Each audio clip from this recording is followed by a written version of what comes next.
본문의 말씀을 가지고 부활의 능력으로 일어서리라. 부활의 능력으로 일어서리라. 라는 제목으로 함께 은혜 나누기로 원합니다. 마취제에 대해서 아마 다 알고 계실 것입니다. 우리가 수술을 할 때 마취를 하고 수술을 하게 되죠. 이 마취를 하지 않고 수술을 하면 통증이 매우 심하기 때문에 마취를 하고서는 수술합니다. 그런데 마취제가 개발이 되기 전에 어떻게 했을까요? 마취제가 개발이 되기 전에는 마취를 하지 않고 수술했습니다. 사람은 맨 몸을 칼로 베어서 수술하는데 그 고통이 얼마나 컸겠습니까? 이런 문제로 고민을 하던 사람이 있었는데 제임스 심프슨입니다. 제임스 심프슨이 이 환자들이 이제 외과 수술을 받으면서 이제 고통당하는 문제, 이거 수술 자체가 공포였습니다. 공포. 이 외과 수술로 인해서 이 고통당하는 문제로 고민을 하다가 마취제를 개발하게 되었습니다. 그래서 이 스코틀랜드 출신의 제임스 심프슨에 의해서 드디어 1847년에 마취제가 개발되었습니다. 클로로포럼이 개발되었습니다. 그 이후로 환자가 이 통증을 느끼지 않고 수술을 받게 되었습니다. 제임스 심프슨은 클로로포럼 외에도 당대 최고의 산부인과 의사로서 수많은 연구 업적을 이뤄냈습니다. 그러한 공로로 1866년에 심프스 경이라는 호칭을 얻게 됐습니다. 스코틀랜드 의사로서는 최초로 경이라는 호칭을 받게 되었고요. 그 외에도 옥스퍼드 대학에서 명예의 법학 박사 학위를 받았습니다. 그리고 에든버러시에서 명예 시민으로 또 인정이 되었습니다. 심프슨의 생애 말년에 제자들이 심프슨에게 물었습니다. 선생님의 생애에서 가장 위대한 발견은 무엇이었습니까? 이렇게 질문했는데 심프슨의 대답이 의외였습니다. 심프슨이 대답하기를 자신의 최고의 발견은 예수 그리스도께서 불쌍한 죄인인 나를 위해 죽으시고 또 예수님께서 부활하셨다는 사실을 발견하는 것. 그것이 내 생애 최고의 발견이었다. 라고 대답을 했습니다. 심프슨을 값지게 한 것. 그것은 그의 연구 업적이 아니었습니다. 그것은 그를 위해 죽으시고 부활하신 예수 그리스도셨습니다. 할렐루야. 우리에게 있어서도 이러한 일은 마찬가지이죠. 나에게 있어서 가장 소중한 발견은 무엇인가? 나에게 있어서 가장 소중한 발견. 그것은 바로 예수 그리스도인 것입니다. 예수 그리스도로 인해서 내가 생명을 얻었고 지금도 생명을 얻을 뿐만 아니라 영원토록 생명을 얻게 되었습니다. 오늘은 예수님이 다시 사신 부활주일입니다. 오늘 부활주일을 맞아 부활하신 예수님을 만난 일이 나에게 있어서 얼마나 귀중한 발견인가를 기억하고서 부활의 주님께 영광 돌리며 나아가는 모든 성도인 되시길 주님의 이름으로 축원드립니다. 오늘 본문 말씀을 통해서 우리가 부활을 하신 예수님 만난 일, 이 일이 나의 삶에서 얼마나 중요한 일이 되는지를 다시 한번 기억하게 되길 바랍니다. 오늘 본문에서는 예수님이 모든 사람을 위해서 죽으시고 다시 살아나셨다는 것을 말씀해 주고 있습니다. 오늘 본문 고린도전서 15장 3절에 내가 받은 것을 먼저 너희에게 전하였노니 이는 성경대로 그리스도께서 우리 죄를 위하여 죽으시고 라고 했습니다. 여기서 예수님이 누구를 위해서 죽으셨다고 했습니까? 우리의 죄를 위하여 죽으시고 라고 했습니다. 그래서 예수님이 우리를 위해서 대신 죽으셨다는 사실을 명확히 얘기하고 있습니다. 또 본문의 4절에 장사 지낸 바 되었다가 성경대로 사흘 만에 다시 살아났다 라고 말씀했습니다. 예수님이 어떻게 하셨다고 했습니까? 다시 살아나사. 예수님이 죽으셨다가 다시 살아나셨다고 명확하게 말씀해주고 있는 것입니다. 이와 같이 예수님이 우리를 위해서 죽으시고 또 우리를 위해 죽으신 예수님 다시 살아나셨다는 사실 성경에서 분명히 기록을 하고 있습니다. 오늘 본문에서는 특히 예수님의 부활을 목격한 증인이 많다는 것을 말씀해 주십니다. 부활을 목격한 증인들. 부활을 목격한 증인들이 성경의 기록이 몇 명이나 될까요? 오늘 말씀에 의하면 먼저 오늘 본문 고린도전서 15장 5절에 게바에게 보이시고 라고 했습니다. 게바에게 보이셨다고 했는데 이 게바는 이제 베드로를 말하는 것입니다. 예, 베드로의 다른 이름인데요. 이제 아람어 이름으로 이제 게바입니다. 그래서 게바에게 보이시고 한 것은 예수님이 베드로에게 따로 나타나서 보이신 것을 말씀하신 것이죠. 그 후에 누구에게 보이셨다고 했습니까? 후에 12 제자에게 예수님이 12 제자에게 나타나 보셨죠. 부활하신 날, 그날 저녁에 12 제자에게 나타나 보이셨어요.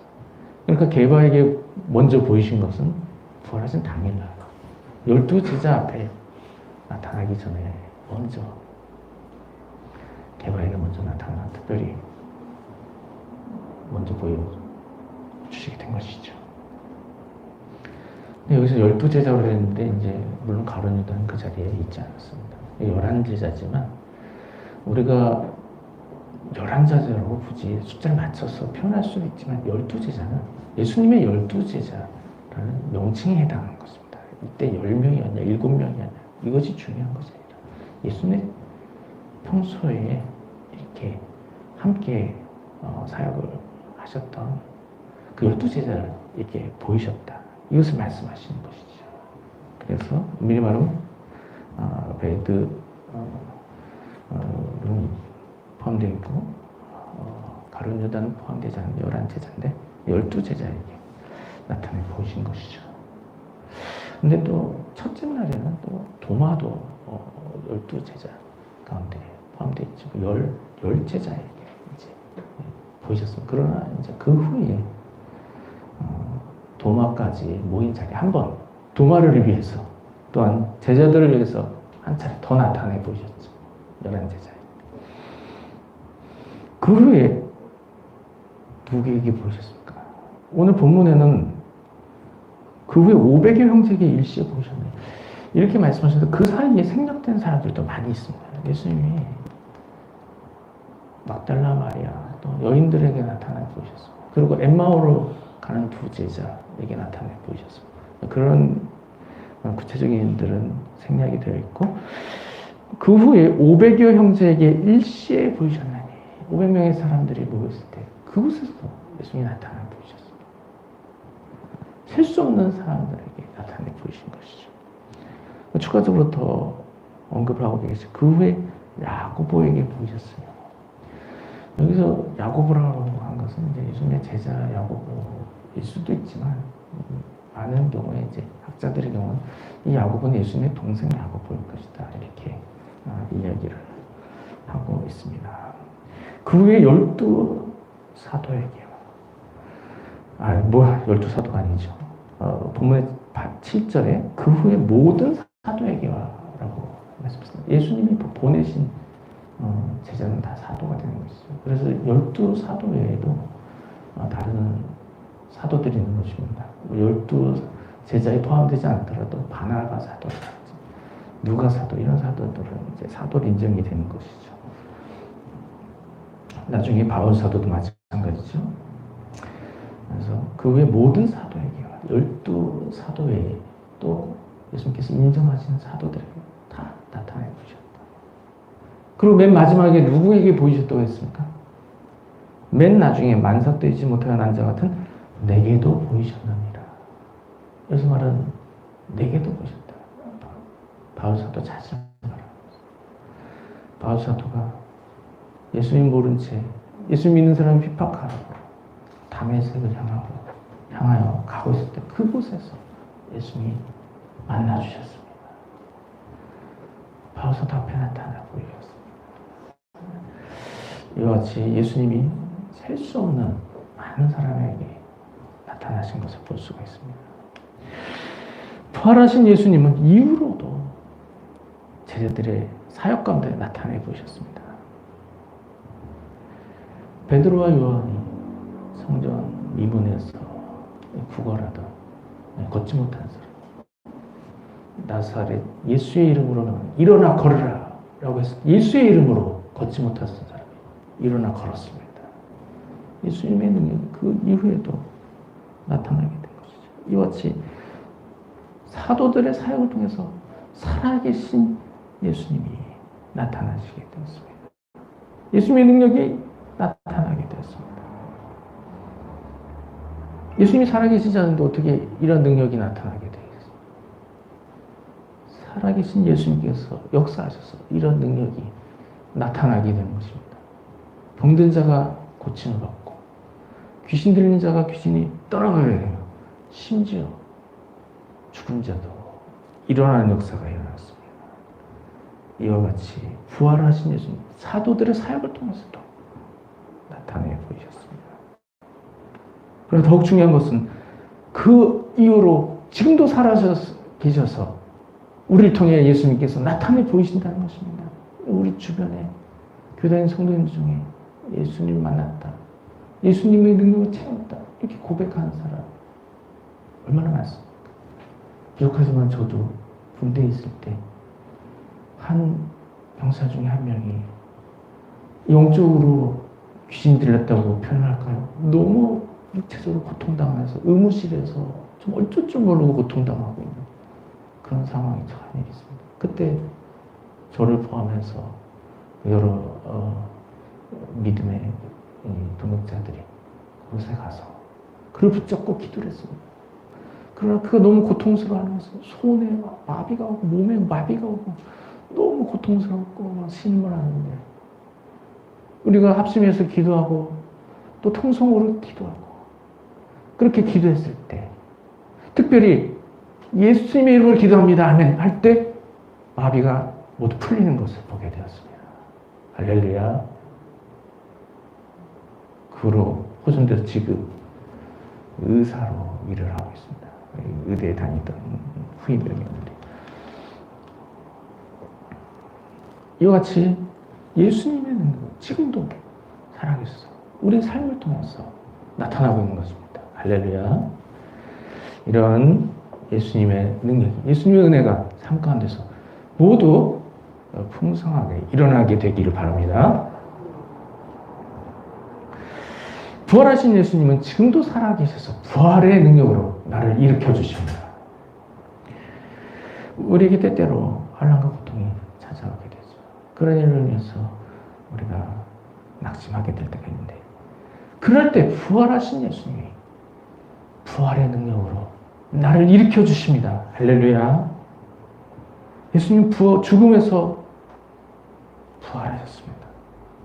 부활의 첫 열매가 되시기 위해서 장사한 지 사흘 만에 죽은 가운데서 다시 살아나셨습니다. 우리가 사흘이라고 해서 숫자상 만으로 3일을 말하는 것이 아니라 이 날짜 3일을 말합니다. 날짜상의 3일을 말하는 것이죠. 그 금요일에 십자가에서 죽으시고 또 토요일 하루같이 가고 이 셋째 날인 주일날 부활절 일요일 새벽에 부활하셨습니다.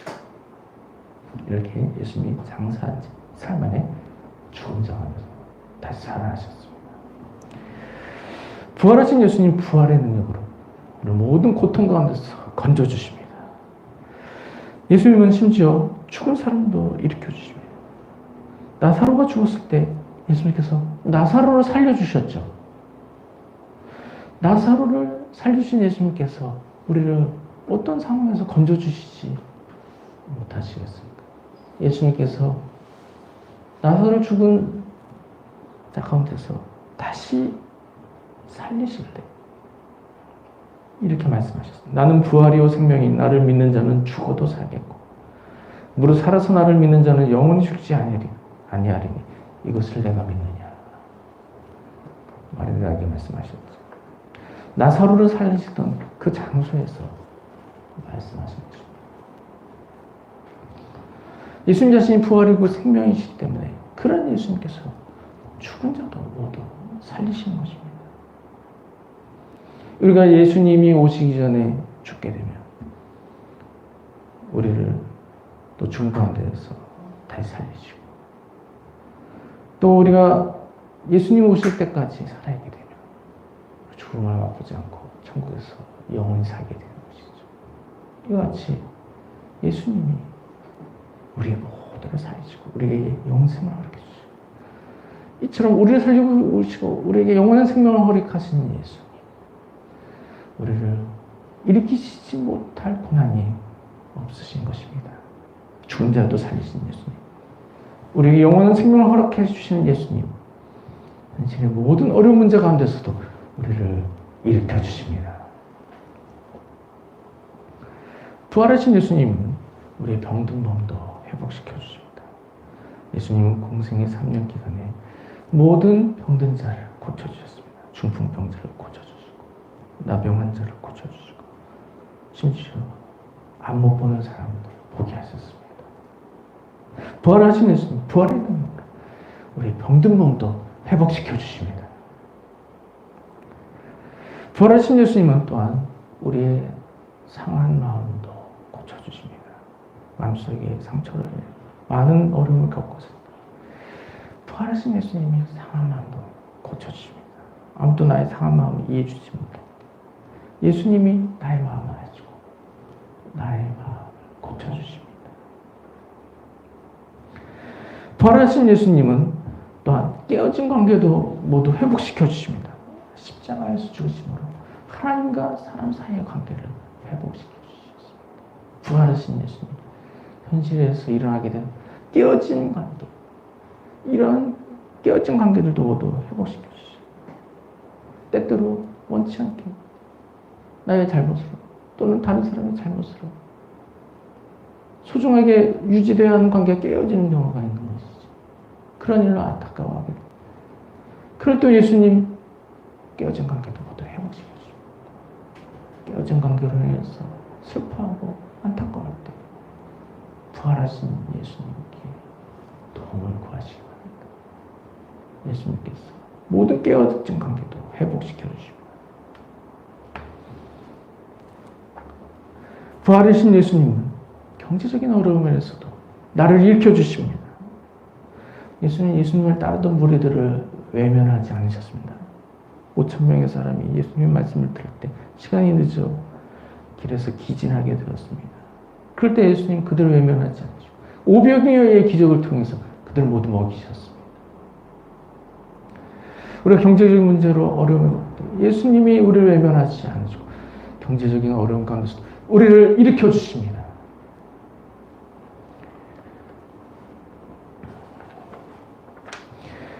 부활하신 예수님, 부활의 능력으로 사랑하는 내 자녀도 일으켜 주십니다. 사랑하는 자녀가 나의 기대와 다르게 영적으로 육적으로 침체받았을 때 부활하신 예수님이 나의 자녀도 일으켜 주십니다.